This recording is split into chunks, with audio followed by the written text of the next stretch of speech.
Okay, it's time to open up.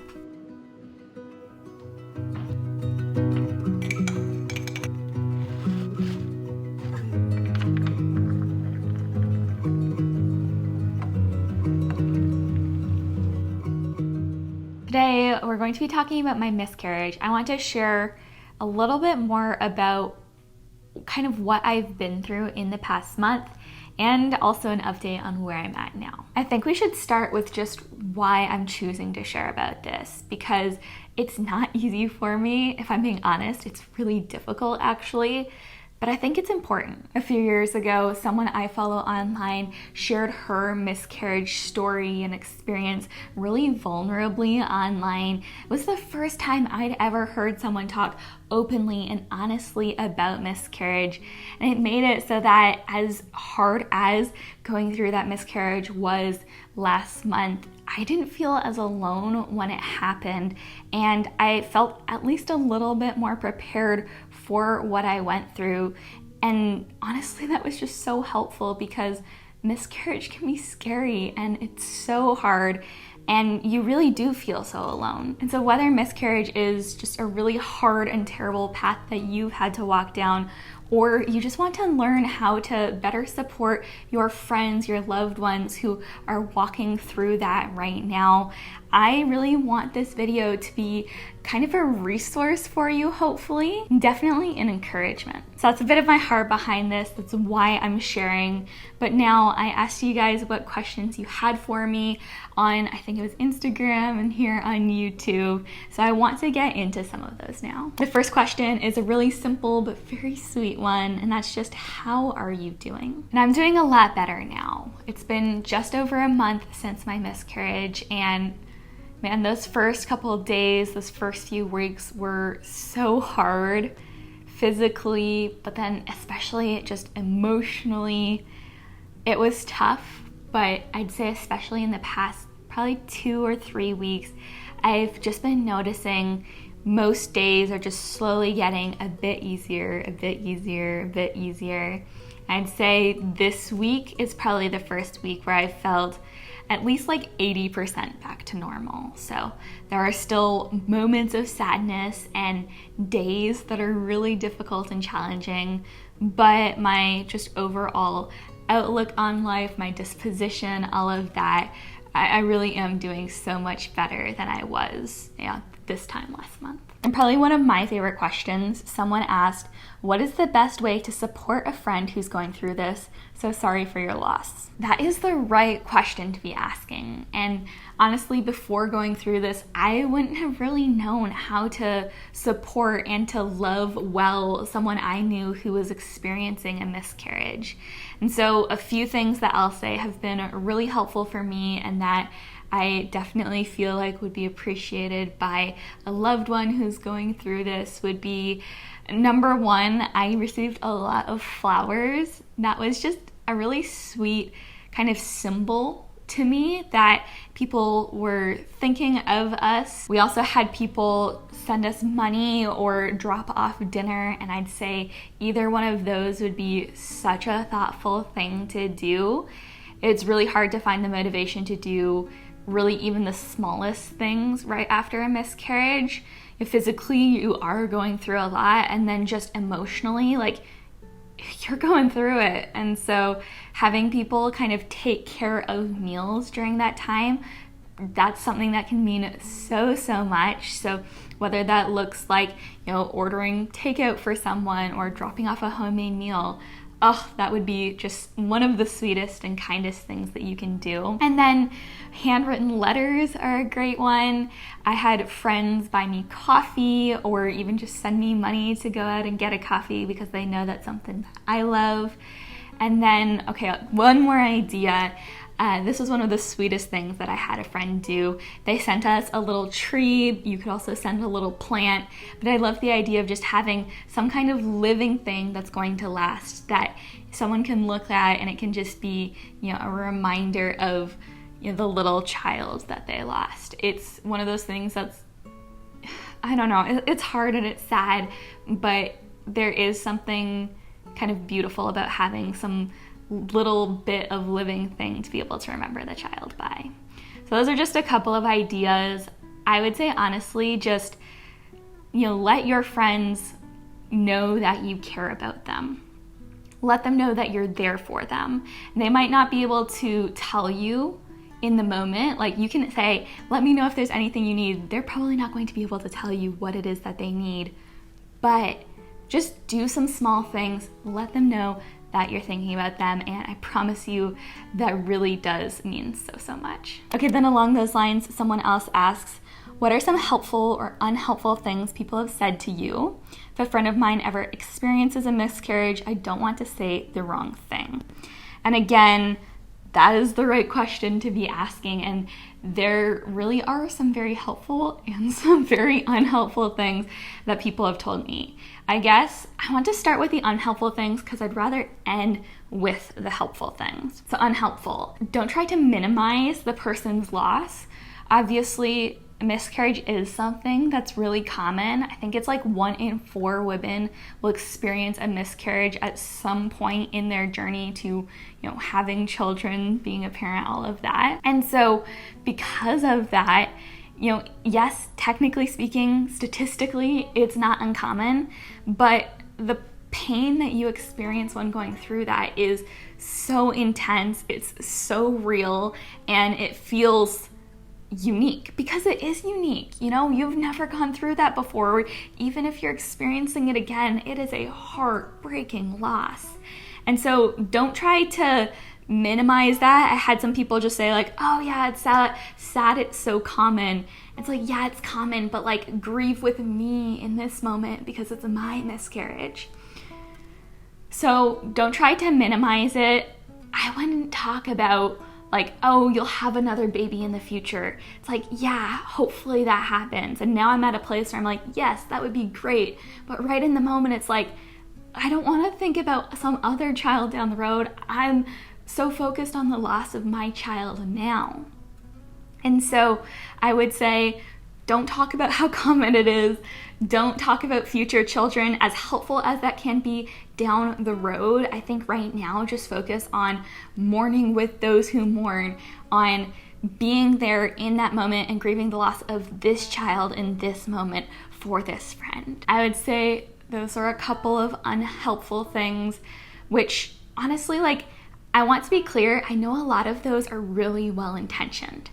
And I appreciated a lot of those comments, but it's also like, it's just not the most helpful thing that you can say. So just understand, like, something like that can be well-intentioned, but when you're experiencing it in the moment, I feel like often it's not as helpful as other things that can be said.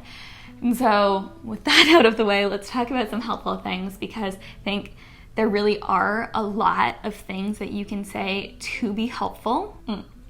Need a sip of tea first. The helpful things. Think when it first happens, like especially if this is pretty fresh. I love the advice of Romans 12. I already kind of mentioned it, but there's a verse that talks about rejoicing with those who rejoice and mourning with those who mourn.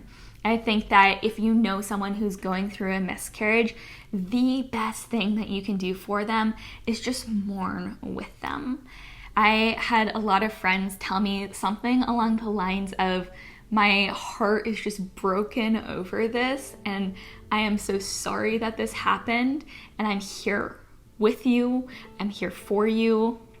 And honestly, it sounds so simple, but those were some of the most encouraging and the most meaningful things that people told me. Yeah, I heard a lot right after the miscarriage, but just let people know that you're there for them, that you are heartbroken with them, and that you are grieving for them. And honestly, that is one of the best things that you can do. Then someone asks, I hope that this isn't too personal, but is there anything that you have learned? I don't think I knew how to properly grieve before this. I've just been really blessed in my life that I haven't had a ton of close friends, loved ones, family, anything like that pass away, or even go through like really intense trial and hardship that causes you to grieve. And so I feel like this season of life really has been an incredible, honestly, time of learning how to grieve and to grieve well. And that isn't to say it's something that I'm, excited about, but I think I am thankful for it, honestly, because to be human is to go through difficult things.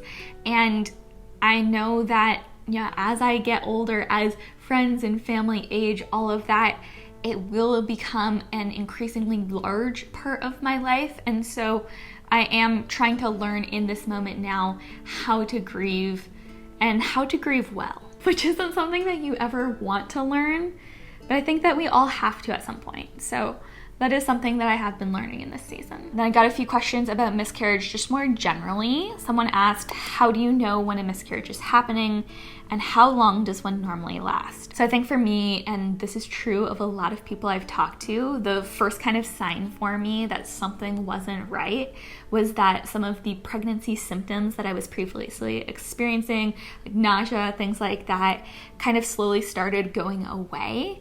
And then bleeding was the first kind of big one for me that just signaled something isn't right here. I think it's important to say bleeding doesn't always mean you're miscarrying. There can be other reasons for that, but it is one of the most common symptoms of a miscarriage. And for how long one normally lasts, I really think that it just depends on the person.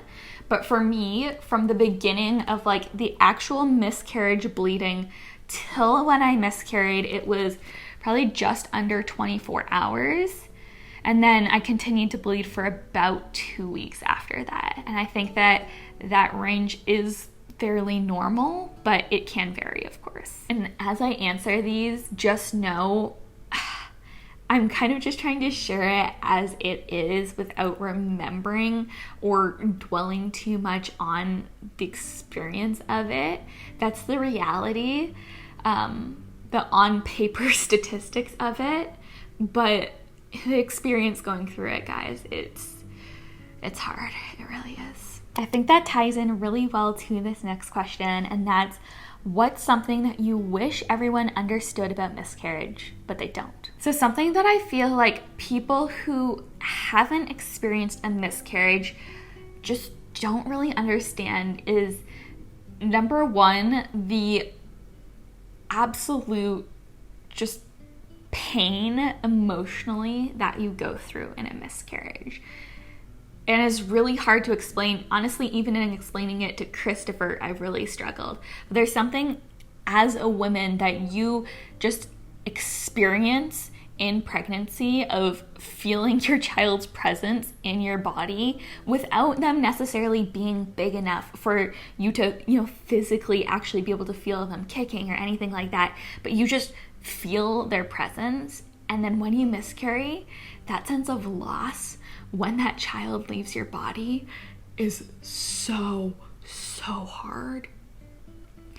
And I don't think people understand that. So I think there's that. And then something else too that I think most of us would probably know if we really thought about it, but we just don't think about it, is that when you miscarry, especially when you miscarry and you're further along in your pregnancy, what actually happens is you're delivering essentially just the remains of your baby.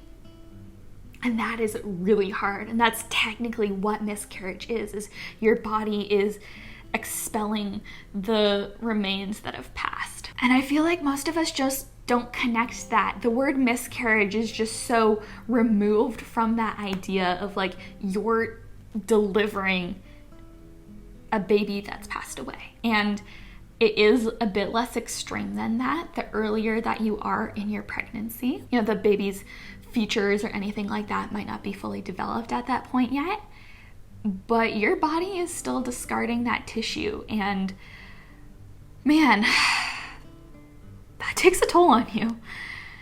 It really does.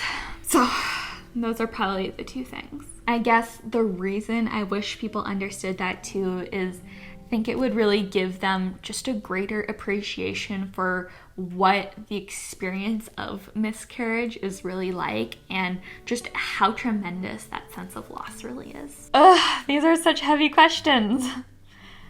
This is hard to talk about, but honestly, I'm really glad. I think this is an important conversation.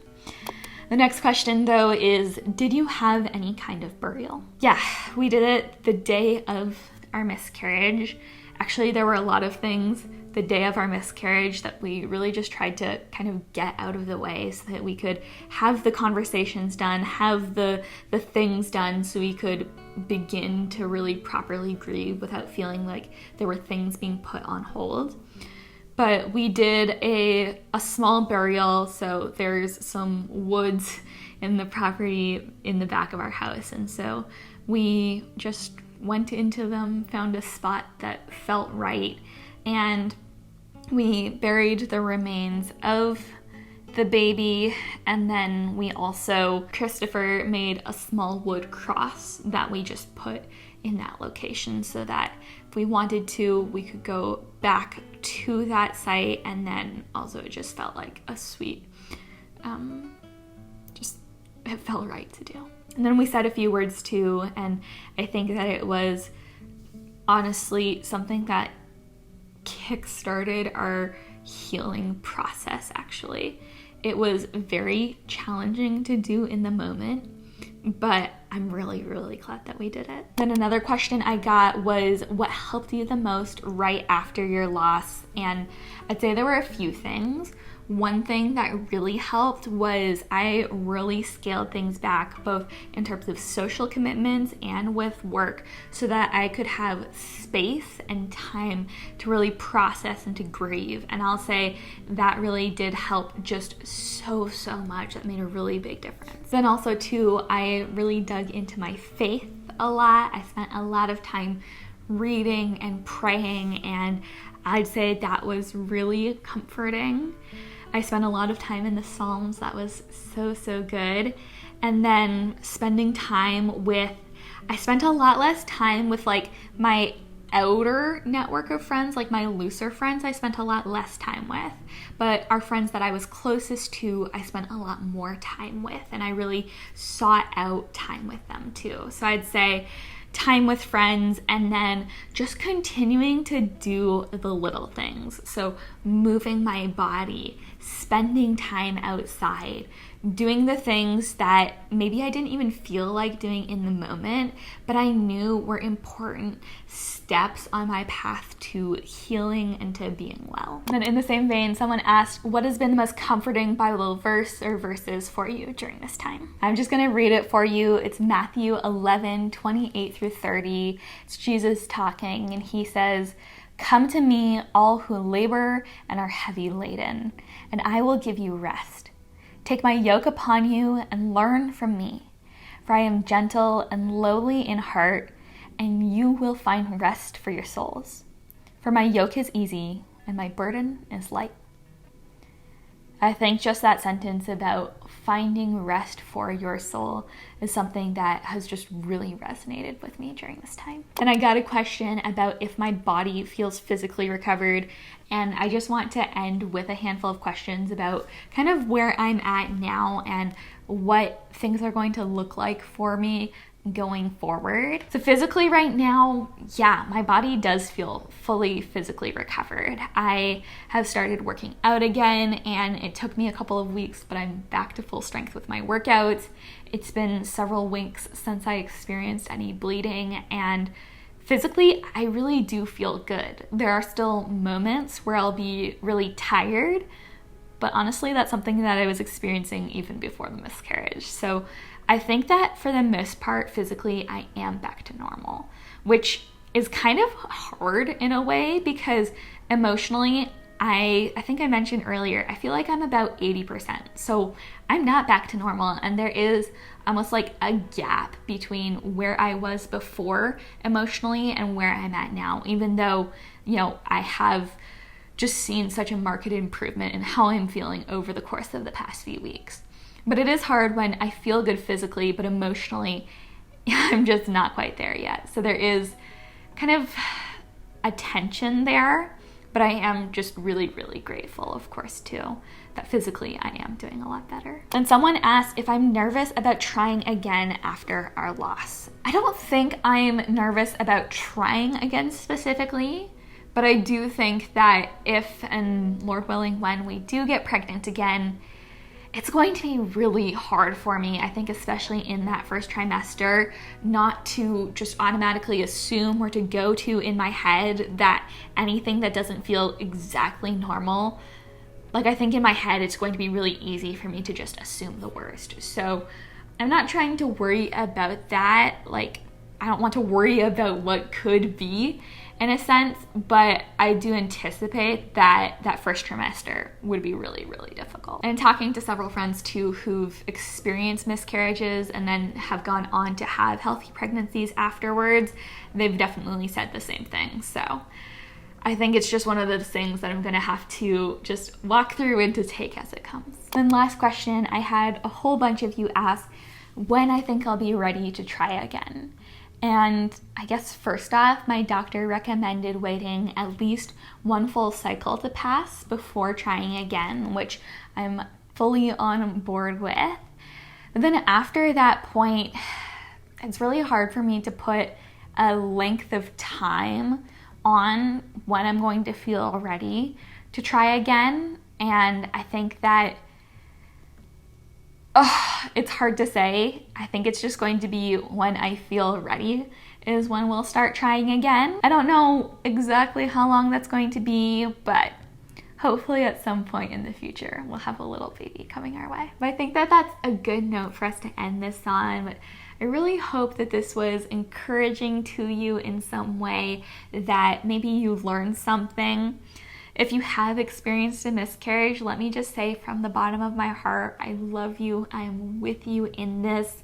And if you haven't experienced a miscarriage, I really just wanted to encourage you, love and support well your friends who've walked through this. It is a hard, hard season, so be there for them. Of course, if you do have any questions that I didn't get to today, please feel free to leave them in the comments. I'll get to as many of them as I can.